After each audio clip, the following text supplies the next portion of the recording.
Hello my dear viewers, তোমাদেরকে নতুন আরেকটি পর্বে সকলকে স্বাগত জানাই।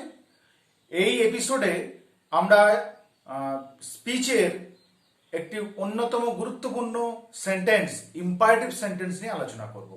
এর আগের ভিডিওতে আমি তোমাদের সাথে অ্যাসার্টিভ সেন্টেন্সের কিভাবে স্পিচ চেঞ্জ হয় সেগুলো নিয়ে বিস্তারিতভাবে আলোচনা করেছি।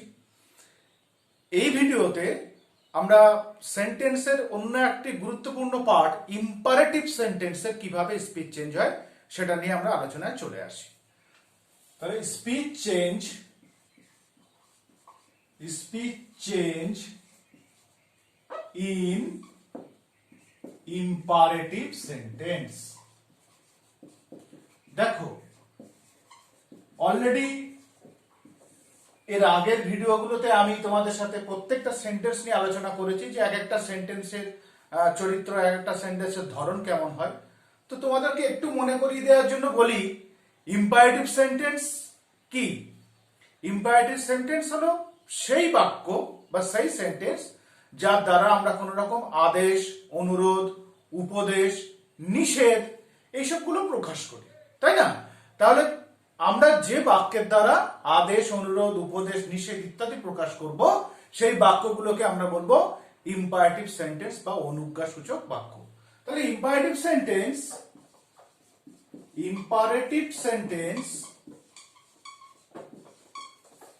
is a kind of sentence which কি করে, যেটি which gives order, advice, request, forbid, etc. অর্থাৎ ইম্পারেটিভ সেন্টেন্স হলো এমন একটি বাক্য যার দ্বারা আমরা কোনো অর্ডার করি, অ্যাডভাইস, রিকোয়েস্ট, ফরবিড ইত্যাদি প্রকাশ করি। কেমন? তো before we start to change the speech of imperative sentence, we have to learn something. দেখো, এর আগে অলরেডি তোমাদেরকে বলেছি স্পিচের পার্টগুলো কিভাবে বলেছি। ধরো বললাম he said to me, আমি অ্যাসার্টিভ একটা উদাহরণ দিয়ে আবার এটাতে ফিরে আসছি। I write a letter. তোমরা ইম্পারেটিভ সেন্টেন্স করার সময় তোমরা দেখেছো তোমাদেরকে তিনটে পার্ট বলেছিলাম। এটা কি? স্পিকার হি, তাই না? রিপোর্টিং ভার্বটা কি? Shed, reporting verb. আর এটা হলো ডাইরেক্ট স্পিচ। কেমন? তো আমরা ইম্পারেটিভ করার সময় কি দেখেছি যে স্পিকারে কোনো পরিবর্তন হয়নি, হি থেকে গেছে। সেটার পরে টু থাকলে আমরা কি লিখেছি? সেখানে টোল্ড লিখেছি, মি লিখেছি, কমা, ইনভার্ট কমা তুলে দিয়ে একটা লিঙ্কার বসিয়েছি। লিঙ্কারটা কি? দ্যাট। আই মানে এখানে হিকে রেফার করা হচ্ছে, অর্থাৎ হি। আর যেহেতু সেটটা পাস্ট ফর্মে আছে, রাইটটাকে আমরা কি করেছি? পাস্ট ফর্ম করেছি, রোট। আর পড়ে আছে এ লেটার লিখে দিয়েছি। এইভাবে আমরা অ্যাসার্টিভ সেন্টেন্স ফর্ম করেছি। এবার আমরা দেখব যে কিভাবে ইম্পারেটিভ সেন্টেন্স গুলোকে ডাইরেক্ট স্পিচ থেকে ইনডাইরেক্ট স্পিচে আনতে হয়। তো একটা উদাহরণ লেখা যাক যেখানে ইম্পারেটিভ সেন্টেন্সের ব্যবহার আমরা লক্ষ্য করব। ধরো আমি একটা সেন্টেন্স লিখলাম, the teacher said close the window. শিক্ষক বলেছিলেন কি জানলাটা বন্ধ করো, তাই না? এইখানে দেখো ইম্পারেটিভ সেন্টেন্স কোনটা? Close the window. Imperative sentence যখন আমরা নিয়ে আলোচনা করেছিলাম তখন তোমাদেরকে বলেছিলাম যে ইম্পারেটিভ সেন্টেন্সের কি থাকে? সাধারণত একটা মেন ভার্ব থাকে, তাই তো? আর বাকিটা অবজেক্ট থাকে। এর কোনো সাবজেক্ট থাকে না। সাবজেক্ট থাকে ইউ, সেটা লেখাও হয় না, সেটা উল্লেখ করা হয় না, সেটা উজ্জ্ব থাকে। তো তাহলে এই বাক্যটা, এই যে ক্লোজ দ্য উইন্ডো, এই যে সেন্টেন্সটা, এটা কি সেন্টেন্স? এটা অবশ্যই ইম্পারেটিভ সেন্টেন্স। তাহলে ইম্পারেটিভ সেন্টেন্স যখন আমরা এটাকে ডাইরেক্ট স্পিচ থেকে যখন এটাকে আমরা ইনডাইরেক্ট স্পিচে কনভার্ট করব বা চেঞ্জ করব, তখন কি করব? দেখো, আমি এর আগে তোমাদের সঙ্গে রিপোর্টিং ভার্ব নিয়ে আলোচনা করেছি। এইখানে কিন্তু রিপোর্টিং ভার্বের একটু পরিবর্তন ঘটবে। কেমন? কিভাবে পরিবর্তন ঘটবে? দেখো, ক্লোজ দ্য উইন্ডো শিক্ষক বললেন, যে জানলাটা বন্ধ করো। তাহলে শিক্ষক এটা অর্ডার করেছেন বা আদেশ করেছেন। তাহলে সেক্ষেত্রে আমরা কি করব, ওই অর্ডার করা বা রিকোয়েস্ট করা যাই বলি না কেন, এটাকে আমরা কি করব, এটাকে সেই ভার্বটাকেই আমরা এখানে রিপোর্টিং ভার্ব হিসাবে ব্যবহার করব। তাহলে দেখেছিলাম কি আমরা যে অ্যাসার্টিভ সেন্টেন্সের ক্ষেত্রে সেডের পরে টু থাকলে আমরা কি বসিয়েছি, টোল্ড বসিয়েছি। শেষ টু থাকলে আমরা কি করেছি, টেলস করেছি, তাই না? এইখানে কিন্তু অ্যাসার্টিভ সেন্টেন্সের এই নিয়ম এখানে বলবৎ হবে না, এখানে অন্য একটি নিয়ম বলবৎ হবে। কিরকম হবে, যেহেতু এই সেন্টেন্সের দ্বারা আমরা কি কি এক্সপ্রেস করি, আমরা অ্যাডভাইস এক্সপ্রেস করি, তাই তো, রিকোয়েস্ট করি, আর কি করি, অর্ডার করি, আর কি করি, ফরবিড করি, ইত্যাদি ইত্যাদি। কেমন? তাহলে এইগুলো তো সব ভার্ব, এই ভার্বগুলোকে আমরা রিপোর্টিং ভার্ব হিসেবে ব্যবহার করব, মনে থাকবে। তাহলে ইম্পারেটিভ সেন্টেন্সে যখন আমরা কোন স্পিচ চেঞ্জ করব, তখন আমাদের এই ভার্বগুলো মনে রাখতে হবে, অ্যাডভাইস, রিকোয়েস্ট, অর্ডার এবং ফরবিড। এই ভার্বগুলো কিসের উপর নির্ভর করছে না, ইম্পারেটিভ সেন্টেন্সের সেন্সের উপর নির্ভর করছে। কেমন? তো যাই হোক, এটাকে আমরা কনভার্ট করি একটু, আমরা উদাহরণের সাহায্যে শিখি। দেখো, দা টিচার স্পিকার, স্পিকার কখনই পরিবর্তন হয় না। তাহলে দা টিচার, আমরা এখানে দা টিচার বসালাম। সেড, এটা তো রিপোর্টিং ভার্ব, রিপোর্টিং ভার্বের পরিবর্তন ঘটে। রিপোর্টিং ভার্বের কি হয়, পরিবর্তন ঘটে। এখানে কিন্তু said to, told, says to, tells এসব হবে না। এইখানকার রিপোর্টিং ভার্বগুলো হবে কি, অ্যাডভাইস, রিকোয়েস্ট, অর্ডার, ফরবিড। এই চারটে ভার্ব মনে রাখো, তারপরে আমি পার্ট পার্ট এগোবো আর আরো অনেকগুলো ভার্ব নিয়ে আলোচনা করব। তাহলে রিপোর্টিং ভার্ব হিসেবে আমরা কি ব্যবহার করব, অ্যাডভাইস, রিকোয়েস্ট, অর্ডার, ফরবিড। আপাতত এই চারটে ভার্ব দিয়ে আমরা কিছু সেন্টেন্সকে কনভার্ট করার চেষ্টা করি। তাহলে দেখো, এখানে শিক্ষক বলেছেন, অর্ডার করেছেন, ধরে নিলাম। তাহলে অর্ডার, এখানে ভার্ব বসালাম অর্ডার। সেটা কোন ফর্মে আছে, পাস্ট ফর্মে আছে, তাহলে অর্ডার্ড হয়ে গেল। বোঝা গেল?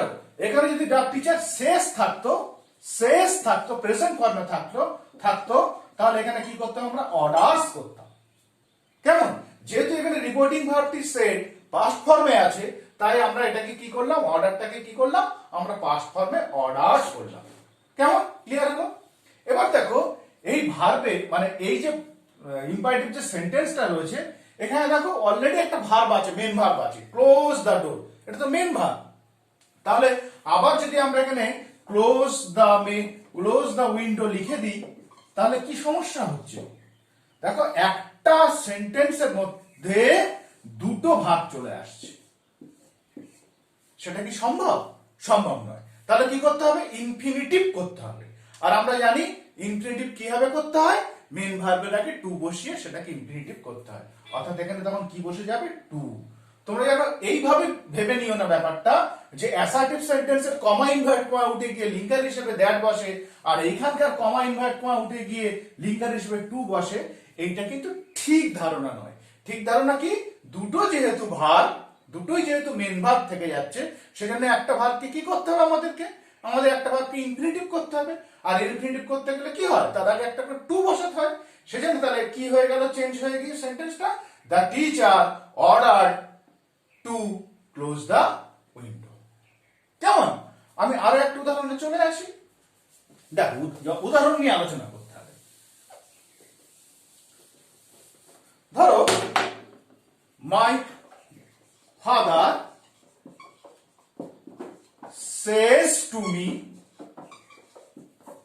help the poor. আমার বাবা আমাকে বললেন গরিবদের সাহায্য করো। কেমন? তো এই যে সেন্টেন্সটা রয়েছে, এই সেন্টেন্সে বাবা আমাকে বলেছেন কি, গরিবদের সাহায্য করো। বাবা কি করেছেন, অ্যাডভাইস দিয়েছেন, উপদেশ দিয়েছেন। এই যে চারটে ভাগ মনে রাখতে বলেছি, অ্যাডভাইস, রিকোয়েস্ট, অর্ডার এবং ফরবিড। তাহলে এই চারটে ভার্বের মধ্যে কি বলেছেন বাবা অ্যাডভাইস করেছেন।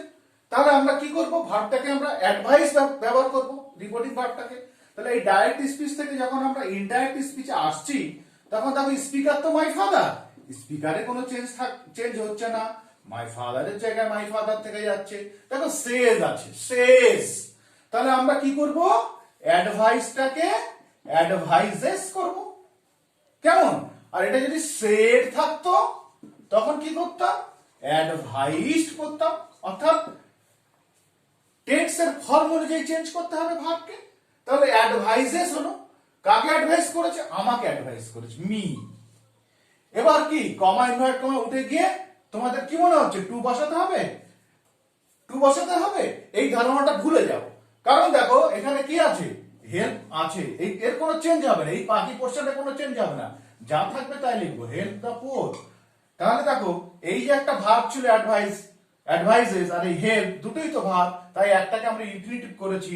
ইনফিনিটিভ করতে গেলে ভার্বের আগে কি বসাতে হয়? টু বসাতে হয়। কেমন?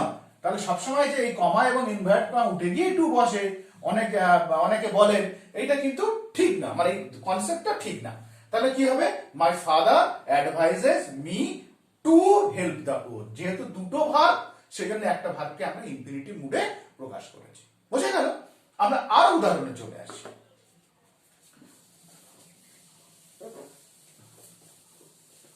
আর একটা উদাহরণে চলে আসি।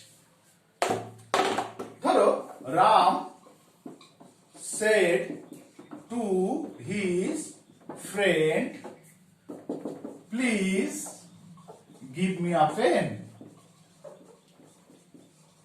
রাম তার বন্ধুকে বললো অনুগ্রহ করে আমাকে একটা কলম দাও। দেখো যখনই আমরা কোনো কিছু প্লিজ, কাইন্ডলি এই ধরনের শব্দগুলো ব্যবহার করি, তার দ্বারা নিশ্চয়ই আমরা অর্ডার বা তার দ্বারা আমরা অ্যাডভাইস, এটা তো আমরা বোঝাই না, উপদেশও বোঝাই না, আবার অনুরোধও বোঝাই, উপদেশও বোঝাই না, আদেশ করাও বোঝাই না। আমরা কি বুঝি? অনুরোধ করা বুঝি। Please give me a pen, please give me a glass of water, kindly go there. তাহলে এই প্লিজ বা কাইন্ডলি এই ধরনের শব্দ দিয়ে আমরা কি প্রকাশ করি? আমরা রিকোয়েস্ট করি, আমরা অনুরোধ করি, তাই তো? তাহলে এখানে আমরা স্পিকার যেহেতু কি আছে ডাইরেক্ট স্পিচে আমরা স্পিকার কি পাচ্ছি? রাম। রামের কোনো চেঞ্জ নেই, স্পিকার কখনো চেঞ্জ হয় না। রাম সেড, আমরা রিকোয়েস্ট করেছি, তাই না? রিকোয়েস্ট করেছি, তাহলে কি হবে? রিকোয়েস্ট বসিয়ে দেবো। এবার লক্ষ্য করো ভার্বটা কোন ফর্মে আছে? পাস্ট ফর্মে অবশ্যই আছে। তাহলে এটাকে আমরা কি করবো? রিকোয়েস্টেড করে দিলাম। বুঝা যাচ্ছে তো? কারণ এই রিপোর্টিং ভার্বটি যে ফর্মে থাকবে ভার্বে, আমরা এখানে কিন্তু রিপোর্টিং ভার্বটি সেই ফর্মেই ট্রান্সফর্ম করব। হয়ে গেল। তাহলে রিকোয়েস্টেড কাকে রিকোয়েস্ট করেছে? Requested his friend. কেমন? এবারে কি দেখো প্লিজ এই শব্দটি আর উল্লেখ করব না, কারণ অলরেডি প্লিজ এর জন্য আমরা রিকোয়েস্টটা ব্যবহার করতে পেরেছি। এখানে যদি প্লিজ না থাকতো আমরা রিকোয়েস্ট ব্যবহার করতে পারতাম না, কারণ প্লিজ ছিল বলেই আমরা বুঝতে পেরেছি এই বাক্যের দ্বারা অনুরোধ করা হয়েছে, এই সেন্টেন্সের দ্বারা কি করা হয়েছে? রিকোয়েস্ট করা হয়েছে। সেখানে রিকোয়েস্ট আমরা অলরেডি এখানে কি করেছি? অলরেডি এখানে অ্যাপ্লাই করে নিয়েছি। তাই সুতরাং প্লিজ আর বসাবার কোনো প্রয়োজন নেই, প্লিজ ইনভ্যালিড হয়ে গেল। এবার কি করতে হবে? দেখো রিকোয়েস্টেড একটা ভার্ব, গিফটটা একটা ভার্ব, তাহলে কি বসবে এখানে? টু বসিয়ে আমরা কি করবো? এই ভার্বটা ইনফিনিটিভ করে দেবো, টু গিভ। আর পড়ে আছে কি? Me a pen. মি মানে কে? মি মানে রাম, অর্থাৎ হি, তাই না? To give him a pen. এখানে কি হবে? হলো, বুঝতে পারছো? আবার বলি, রাম সেটটা যেহেতু পাস্ট ফর্ম, তাই requested past form requested, his friend এই দুটো লিখলাম না, কারণ ডাব্লিউডি এক জায়গায় ব্যবহার করতে হবে। প্লিজটা ব্যবহার করতে পারছি না, কেন ব্যবহার করতে পারছি না? কারণ প্লিজটা এখানে উল্লেখ করা ছিল বলেই আমরা এখানে রিকোয়েস্টটা ব্যবহার করেছি অলরেডি। আর গিফটটাকে আমরা ইনফিনিটিভ টু গিভ করেছি। কেমন? আর পড়ে আছে কি? মি বলতে এখানে কার কথা বলা হয়েছে? রামের কথা বলা হয়েছে, তাহলে হিম। আর এ পেন ছিল, এ পেন লিখে দিয়েছি। তাহলে বুঝতে পারছো যে কিভাবে এই রিপোর্টিং ভাগগুলোকে অ্যাপ্লাই করা হচ্ছে। আমি আরো একটা উদাহরণে চলে আসি। তবে ইম্পারেটিভ সেন্টেন্সে অনেকগুলো পার্ট আছে। এবার লেট দিয়ে শুরু হলে কি হবে, মাস্ট দিয়ে শুরু হলে কি হবে, সেগুলো আমি তোমাদেরকে একটা একটা করে ডেসক্রিপশন করব। চেষ্টা করছি যতটা সম্ভব ছোট ভিডিও করে এটা করা যায়। দেখ, ধর লিখলাম my friend said to me, do not run in the sun. আমার বন্ধু আমাকে বললো রৌদ্রে দৌড়িও না। দেখ, এখানে নেগেটিভ ফর্ম চলে এসছে, না বাচক এসছে। করো না, খেও না, যেও না, দৌড়িও না, লিখো না, এগুলো কি না বাচক। তো যখন না বাচক হয় তখন কি করা হয়? নিষেধ করা হয়। অর্থাৎ আমরা না ব্যবহার করি কখন? কোনো কিছুকে নিষেধ করার জন্য, তাই না কি? তাহলে দেখো এখানে তো আমরা অ্যাডভাইস মানে উপদেশ জানি, রিকোয়েস্ট মানে অনুরোধ জানি, অর্ডার মানে আদেশ জানি, ফরবিড মানে কি নিষেধ করা, মানা করা, করো না, যেও না, খেও না, এগুলো কি সব নিষেধ করা, মানা করা। তাহলে আমরা কি করব, ফরবিড ভার্বটা ব্যবহার করব। তাহলে কি হচ্ছে, মাই ফ্রেন্ড, মাই ফ্রেন্ড কি হবে, ফরবিড হবে। ফরবিডের কোন ফর্ম হবে, সেটটা পাস্ট ফর্ম, তাই এখানে কি হবে, ফরবেড। কাকে ফরবেড করেছে, আমাকে। To run in the sun, do not আর ব্যবহার করতে পারছি না, কেন, করো না, ডু নট, করো না মানে কি নিষেধ করা, অলরেডি তার জন্য আমরা এখানে ফরবেড, বিএডিই, ফরবেড আমরা ব্যবহার করে নিয়েছি, ব্যবহার করে ফেলেছি। তাহলে ডু নট এর কাজ তো আমরা এখানে কি করেছি, এখানে আমরা রিপোর্টিং ভার্বে অ্যাপ্লাই করেছি, তাই না? তাহলে টুর পরে আর কি পড়ে থাকছে, run in the sun, run in the sun. কেমন? আবার এটাকে কিন্তু মানে অন্যভাবেও করা যায়, কেমন? তো তোমরা এই ডু নট বা করো না, যেও না, খেও না, এগুলোকে এখন ফরবিড দিয়ে প্র্যাকটিস করো, কেমন? আমি আর একটা শেষ উদাহরণে চলে আসবো, তারপরে আমরা লেট দিয়ে বাক্যগুলো শুরু হলে সেক্ষেত্রে আমাদের কি করতে হয় আমরা একটু দেখব। এইটা তোমরা নিজেরা একটু করার চেষ্টা করো। দে said to Ram, go here. তারা রামকে বলল এখানে এসো, তারা রামকে বলল কি এখানে এসো। তাহলে এখানে এসো এটা কি হতে পারে, কি হতে পারে, অর্ডার হতে পারে, অ্যাডভাইস মানে রিকোয়েস্ট হতে পারে। তো আমরা যে কোনো একটা ফর্ম ব্যবহার করি। তাহলে দে, সেটা তো বলার সেন্সের উপরে নির্ভর করছে, এখানে এসো এটা কি রিকোয়েস্ট করছি, এখানে এসো আদেশ করছি। তো আমরা যে কোনো ফর্ম ব্যবহার করি, ধরো আদেশ করছি, তাহলে কি হবে, অর্ডার হয়ে যাচ্ছে, কারণ সেটা পাস্ট ফর্ম। কাকে অর্ডার করেছে, রামকে অর্ডার করেছে। এবারে দেখো গোটাও মেন ভার্ব, কিন্তু যেহেতু অর্ডার গো দুটো ভার্ব চলে আসছে, তাই আমি ইনফিনিটিভ করে কি করব, টু গো করব, তাই না? তাহলে কি হয়ে গেল, they order Ram to go, here থাকলে কি হয়, টাইম চেঞ্জ হয়, দেয়ার হয়।